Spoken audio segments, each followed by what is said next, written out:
Wednesday, a couple days ago, me and Dwayne had a conversation with Russell Simmons. When Russell finally gets on the phone, he says, "Hey guys, what's up?" No, it's not what he said. He said, "Hey Muff, what's going on?" "Muff, I hear another voice on the phone. Who is it?" Like, "It's Daryl." "Who?" "It's Daryl." He's like, "You two again?" I was like, "Who else did you think it would be? Where else are we gonna go?" "What's up, Rush? How's the kids?" He said, "The kids are great." I said, "Good." We got into different conversations about things. Long story short, he's like, "You know what, man? I just stepped out of a meeting with the president. I'm in Florida." He said, "The president?" He said, "Yeah, the president. But I wanted to talk to you guys." Long story short, listen, I love you guys, and whatever I can do to help you, let's sit down and talk about it so that we can make money again. God is good. Okay? That's where we are with this now. Now your question was there a split? Yes, there was a split. Was it friendly? Probably not. Were we mad at each other? Probably so. Did we hate each other? I don't think so. And what it really boils down to is that we didn't have any knowledge, or we didn't even have any business being in the music industry, because if you don't know what business you're getting yourself into, you're setting yourself up to fail. So, like I said, the Breeze records never came out. You know, we in turn had a female rapper with us. Her name was Nikki D, the first female artist signed to Def Jam, a la LA Posse. We didn't get an advance for that. We didn't get a finder's fee. Hell, we didn't even get to work on the record. And we brought her to the label. So it's like, you know what?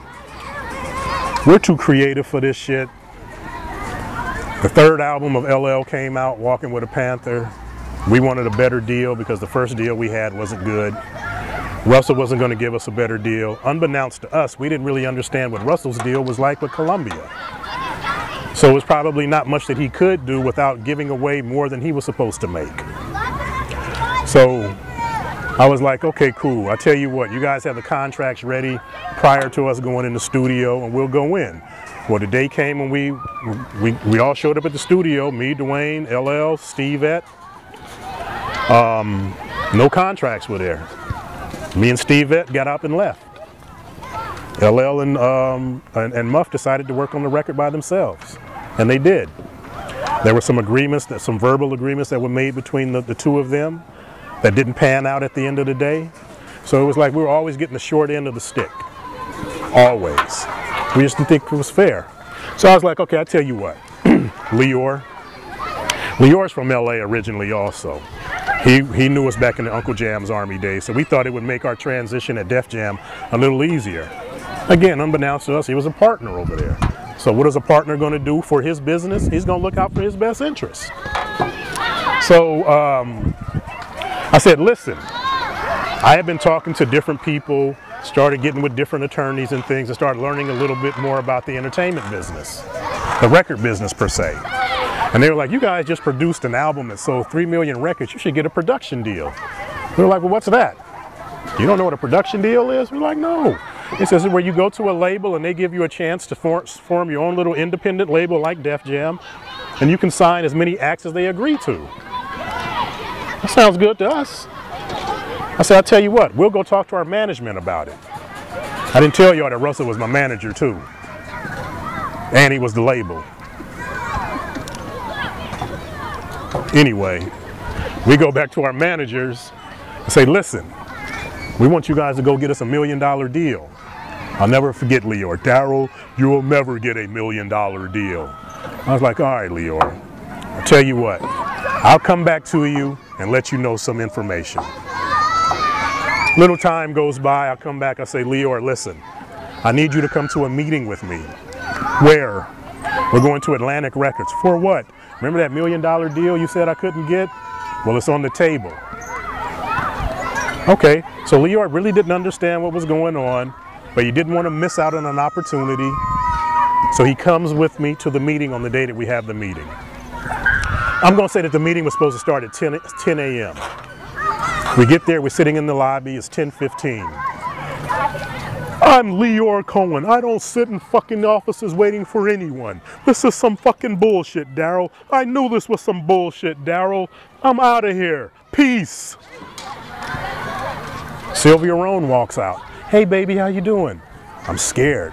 I'm fine. Where's Lyor?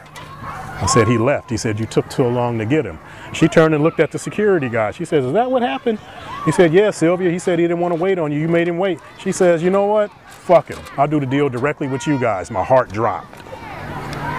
Fear set in. Doubt, everything else.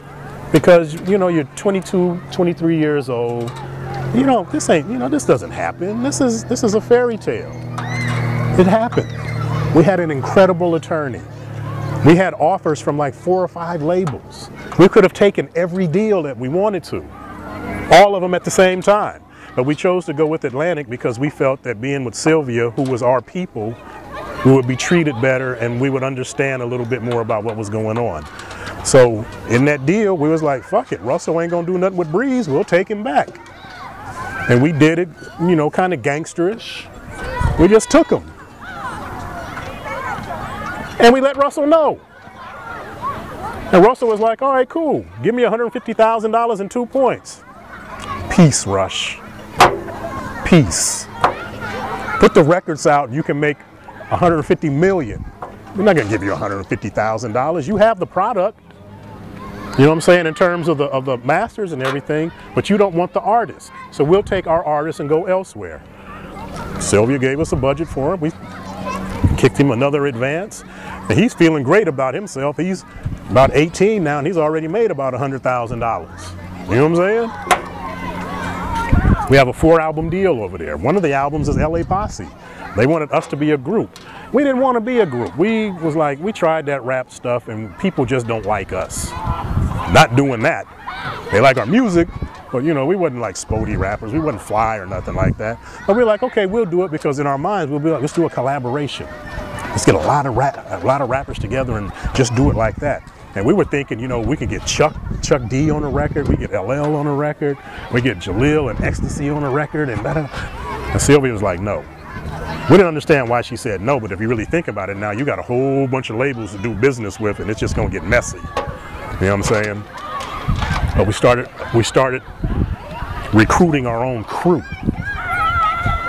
And when it was said and done, we had Breeze, we had the Lady of Rage, we had Monifa Carter. She did a single at MCA Uptown with Hev. We had Amel LaRue, who's in a group called Groove Theory. We had a group called the Wise Guys, which consisted of a cat named Big Ill the Mac. Ill and Al Scratch did a big hit record called Where's My Homies? And I hope I'm not forgetting anyone, and if I am, you guys forgive me. But we had an arsenal of songwriters, you know, beat makers, producers. We had a production camp. You know, we had a good deal, and then they came in and was like, you know what? We'll give you guys a publishing deal. Well, what's that? Again, we don't know nothing. We didn't know what a bullet was. You know, you're number one with a bullet. Well, what's a bullet? We didn't know. And when you don't know, people take advantage of you. Because this dude, man, this dude over here, man. Well, Todd wrote the rhymes that I rapped. These are songs that, these are lyrics that LL wrote for songs and demos that we did that didn't make his record. And I was like, I love these lyrics, Todd. Let me do these lyrics.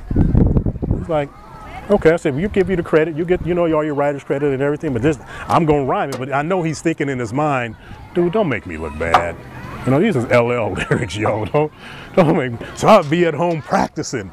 And the biggest thing that I had to do was start walking and running, so I could have enough wind to say what he would say. Because he would say a lot of stuff in a small space. And it wasn't easy. But I went in there and knocked that joint out in one take. Muffla's like, come on, let's do it. Nope, I'm not doing it again. It's perfect the way that it is.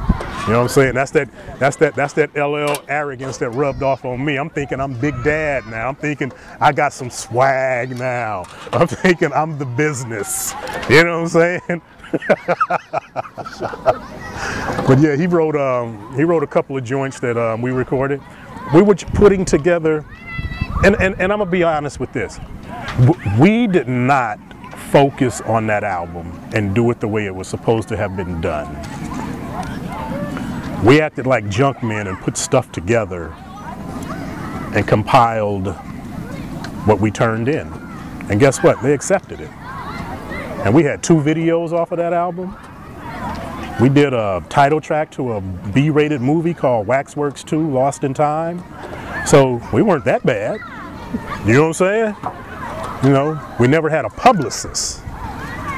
That was the biggest problem with LA Posse. We never had a publicist to keep some momentum going.